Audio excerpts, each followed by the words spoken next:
ये गरम ऋतु में आम गरम तो कम करें किंतु किसी ठंडा ठंडा कर पीले मन को जो शांति आसे ता कहवा कथा नुह। इमिति किसी ठंडा ठंडा एवं फ्रेश ड्रिंक करने हेले प्रथम देखंतु मु किसी रोज सिरप नहीं।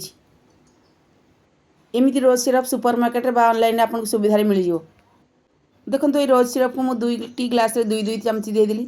ता छड़ा आगुरी 15-20 मिनट सब्जा सीड्स बतुरी ताकू 2-2 चामची देदेली।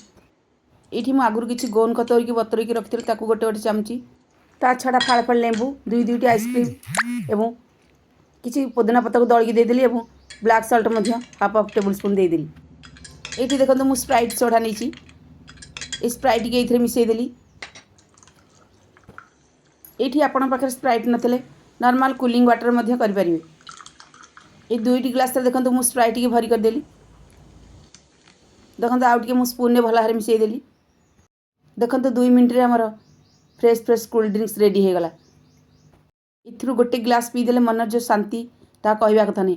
आप निश्चिंत भाव एमती बना थे निजर परिवार लोक एंजॉय करने दिंतु।